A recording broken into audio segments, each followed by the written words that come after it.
watching CBS 8 Mornings at 6.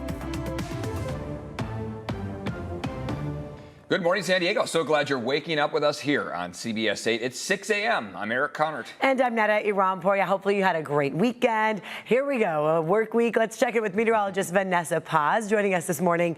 So what can we expect now? Subtle daily changes, Okay. really. It's going to be fairly calm. Good. I mean, typically for this time of the year, we talk about extreme heat. July fry, right? We're going to see a lack of it as we push ahead to a new work week, which is good news for folks who like things on the mild side. Let's go ahead and start things off with a live look outside. Very gloomy view of downtown San Diego. Sun has fully risen here and it will set tonight just before 8 p.m. Here's a quick look at current temperatures where you live. Those neighborhoods, those are most populated neighborhoods hugging the 5 corridor, right now are ranging in the mid to low 60s. A little cooler for those foothill neighborhoods, including Ramona. Good morning to you. 62 degrees. Alpine, you're sitting at 61. Meanwhile, 58 in Julian, high 70s for spots like Borrego Springs, Mount Laguna 57. Coming up a little later, we'll talk about what you can expect as we kick off a new work week. Let's go ahead and get to traffic really quickly and take a live look outside on the 5 in both directions at 28th. Looks like so far so good. Traffic looking fairly light, Monday light out there, not tracking any major crashes nor delays. Speeds right now anywhere between 65, 70 miles per hour on both the 5 and the 805 coming in from the South Bay. If you're traveling in from the East County out of Santee, you're averaging about 70 mile per hour speeds. Same deal out of the Grossmont area and in from Oceanside as well as Escondido. We're looking at about 70 mile per hour speeds for those southbound drives. Here's a quick look at travel times out of the North County, in from Encinitas down to the top of the Golden Triangle, under 30 for you, about a 10-minute drive in from Escondido down to that 163 merge. And a quick look at travel times headed westbound in from the East County. All of those drives on the 94, the 8, the 52, anywhere between 5 to 7 minutes. Netta and Eric. Pretty smooth out there. Thank you so much. And now this afternoon, San Diego City Council set to consider a water and sewer rate hike. Public Utilities proposing a 62% water rate hike and 31% sewer rate increase over the next 4 years. CBS 8's Regina Yarita live downtown to explain just how much more these monthly bills, another bill that could go up here. Regina. Yeah, good morning, guys. Well, part of the issue that residents have about these rate hikes is not only seeing a price increase, but these would be rate hikes on top of the ones that have already been approved for sewer and water. So San Diego water customers could see their bills increase by more than 60% over the next 4 years, according to a proposal presented by the city's Public Utilities Department. The suggested rate hikes, which would begin in 2026 and continue through 2029 were outlined during a presentation to the city's Environment Committee last week. Hikes would result in a total increase of just over 62% for water rates. The proposal also calls for sewer rates to rise by 31% during the same period. The combined water and sewer bill for a typical single-family home could rise to about $180 per month. Now, Public Utilities argues that the increase are necessary due to rising costs for workers, imported water, chemicals, energy, and construction projects. But as you can imagine, there's been pushback from San Diegans. Oh, it's bad. That's not what it should happen, you know? It's already so expensive here, so adding on to that, I don't think that's really good.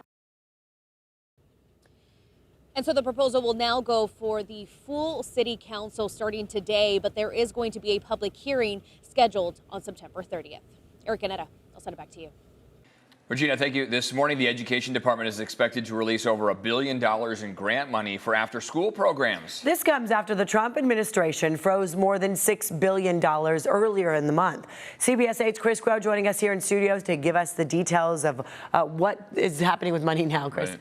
Yeah, because there is still about $5 billion that remains frozen under review right now by the White House. But when this was initially announced, about $6 billion frozen, it took a lot of school districts by surprise. This is already approved money. Many had already accounted for their funds in their upcoming budgets. Locally, we were talking about tens of millions of dollars at stake. So what is happening now is that about $1 billion of the $6 billion in frozen federal funds will be released. The $1.3 billion will help fund summer and after-school programs. This is after 10 Republican senators wrote to the White House imploring the Office of Management and Budget to release the funds. The funds will have new strings attached. Recipients cannot violate the U.S. Constitution or 8 federal laws such as Title IX or other civil rights protections. The Department of of Education notice also said it would continue to review grantees' use of funds and how it is that it corresponds or correlates to some of the White House's executive orders. Unfortunately, according to the AP, the freeze has already led to some programs closing because of the uncertainty between today and when the funds were frozen on July 1st. Then the White House Office of Management and Budget said the more than $6 billion are being misused to, quote, subsidize a radical left-wing agenda. The money was supporting after-school and summer programs, teacher training programs for English learners, and migrant education programs. 23 states joined California in suing the White House to release the frozen funds. OMB says they are still reviewing the use of the remaining $5 billion or so.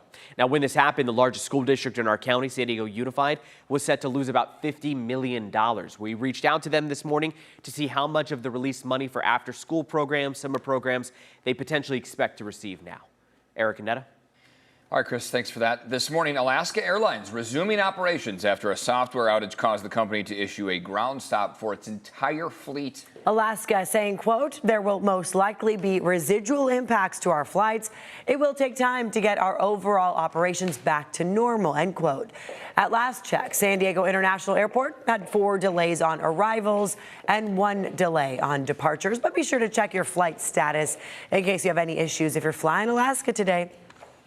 All right, let's take a peek outside as you are headed out the door here, whether you're flight, drive, or whatever you're going to be doing. Vanessa's got our forecast for the day here. A decent start to the week. Yeah, a decent start to the day as well. We're looking at overcast conditions, and that's resulting into somewhat of a mild start for you. This is a live look from our Hotel Del Coronado Skycam, and you can actually see those gloomy conditions out there. A little unusual for this time of year. Taking a live look, this is from our UCSD La Jolla Skycam, also looking at overcast skies. Current conditions right now. The closer you are to the foothill and inland valleys, we're looking at those cooler conditions at the low 60s, so you may want to layer up, especially if you're headed out to walk the dog or maybe go for that morning jog. The mountain areas, for example, Mount Laguna, Julian, as well as Campo, all waking up in the 50s this morning, and the coastal areas quite mild in the mid to low 60s. Meanwhile, close to 80 degrees already for our deserts for spots like Borrego Springs. So surprisingly, this area of low pressure that's just hanging over the border of the U.S. and Canada, that's actually contributing to some of the cooler conditions that we are experiencing here in Southern California. Meanwhile, that area of high pressure, also known as that warm air, is over the Central Plains, parts of the East Coast, and that's resulting into very warm temperatures when it comes to the country's eastern half. For example, here are the current temperatures for some of areas, especially along Texas, low hundreds forecasted for today. 96 right now in Atlanta, and 101 is set to be the high temperature for areas like Miami.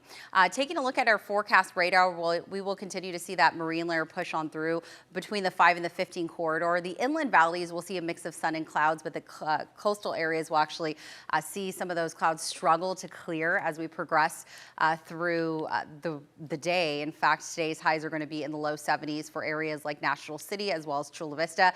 As we move a little further north, Oceanside, all the way down to Del Mar, we'll see highs in the mid to low 70s to upper 60s. And those neighborhoods that hug the 15 corridor will range closer to that 80-degree mark from Fallbrook to Rancho Bernardo, forecasting highs close to the mid to high 70s. Not too much change as we progress through the next 7 days. In fact, for the coastal areas, we'll see a little bit of a climb towards the middle of the week. Subtle daily changes, though. You may or may not notice the difference. And these temperatures that we're expecting all the way through the work week are actually going to be a little cooler than where we should be for this time of year. Meanwhile, as we take a look at your roads, take a look at a live look, I should say, on the 5 in both directions right at 28th. We're looking at full freeway speeds for the most part. Looks like my traffic graphics didn't load up, but on the 5 in both directions right at 28th, you're not looking at any major slowing nor delays. In fact, we're at full freeway speeds at last check. I'm not tracking anything going on out of the South Bay. If you're headed northbound in from Chula Vista or National City right now, you're at full freeway speeds anywhere between 65, 70 miles per hour. Same deal in from Santia as well as La Mesa, and no major issues coming in from Oceanside as well as Escondido. At last check, travel time still all in the green, anywhere between 10 to about 25 minutes headed southbound in from Escondido as well as Encinitas. And if you're traveling in through that Nordal exit area towards Oceanside, it'll take you about 15 minutes at last check. Coming in from those westbound drives, anywhere between the 94.8 and the 52, we're averaging about 5 to 7 minutes at last check. All right, and taking a look at your border wait times, we are looking at about 1:15 minutes inbound from San Ysidro and about an hour and 40 minutes coming inbound from the Otay Mesa port of entry.